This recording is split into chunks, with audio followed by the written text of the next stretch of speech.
Hi, welcome to my first project breakdown where I share with you what I learned during my project. In this video, we're going to look at this personal project I called Pumpkin Girl that I made for Halloween 2020, and I will share with you how I rigged the lantern in order to get this secondary animation for free without any keyframes.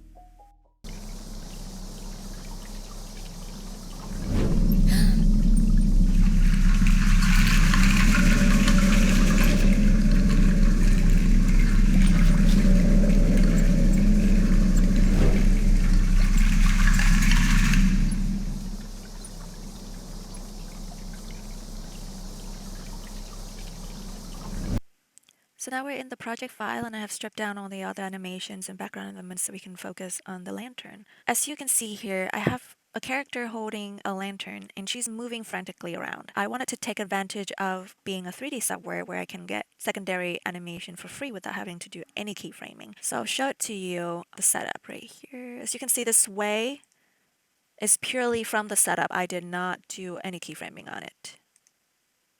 And that's what I want. It's very natural to and subtle, which is what I like.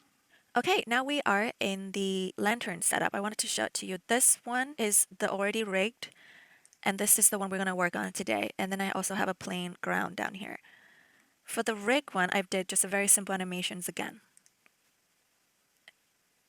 That's a nice swing. I'm going to walk through the model of the lantern. It's a very simple build. I just have body here, top and bottom here, the structure, the frames, you can see here, and the structure just made out of a lot of sweep nerves. The candle, the flame. Honestly, I could get away with the flame because I end up actually using a redshift light and animate that rather than this flame here, which doesn't really do much and you can't really see it from that far anyway. I put all of these elements together. I grouped them in a main null here called the lamp, and I have the handle here, which is also made out of sweep nerves.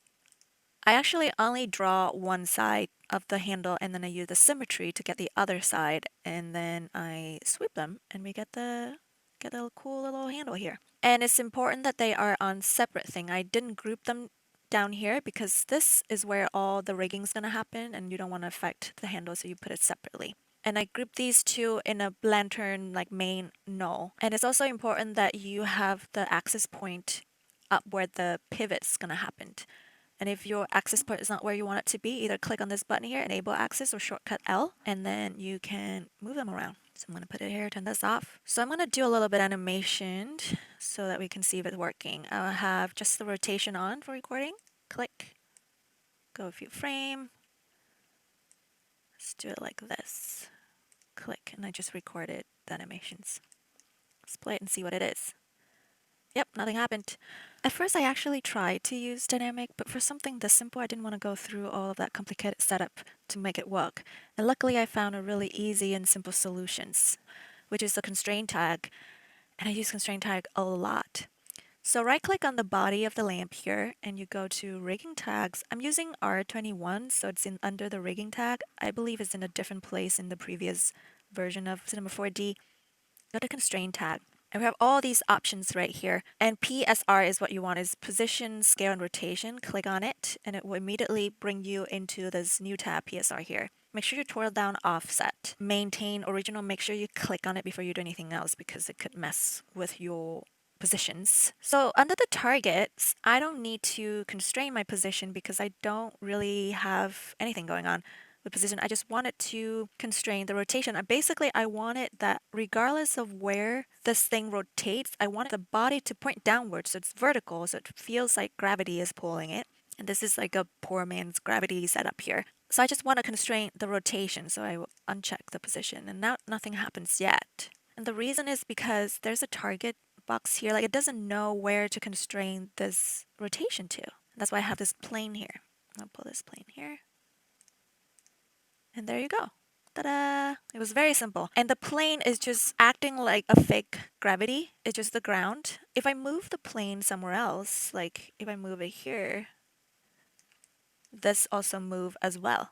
So in my previous project here, I do have some water set up. That's the ground that she was originally supposed to stand on, was like a puddle. So that was what I used for the target for my lamp. Let's see my lantern here. Look at my target. Water, yep. So how do you get that swaying? It's actually really simple as well. You have all these effector, MoGraph effector here. And in order to have any objects being able to affect it by this MoGraph effector without it being a cloner is to use the fracture. And you put all the lamp stuff under this fracture and it turned a different color. And now you have access. Make sure mode is straight. There's like a lot of different options here, but I wanted all of this to happen as one unit. So I'm going to keep it as straight. Make sure you click on the fracture here, go to MoGraph, and use a delayed factor. And this is where all the magic happened. Let's try spring. You can see it's swaying a little bit, but it's not a lot. So I'm going to crank up the strength to about 90. 100 looks really weird. Whoa. Yeah, that's not natural. So I'm going to bring it down to 80. And it feels much, much better. There's some swaying here. Another thing that I wanted to do is actually go to constrain here and unchecked H and B. And the reason is because you can see like I don't want it to constrain this from here to here. I just need it to constrain with P.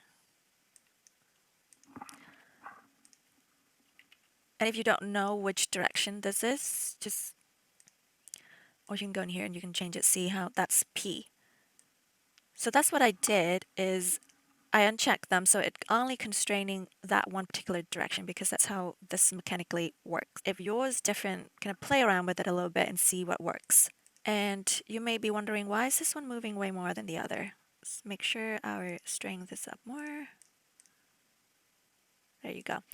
A lot of this also depends on your keyframing. So maybe if I bring it closer or make it a faster movement. And that's how the lantern is rigged. I'll make sure to make this project file available to download in the description box below. Make sure you can check it out and play around with it. Alright, well that was it. I hope you learned something new in this video and I'll see you in the next one.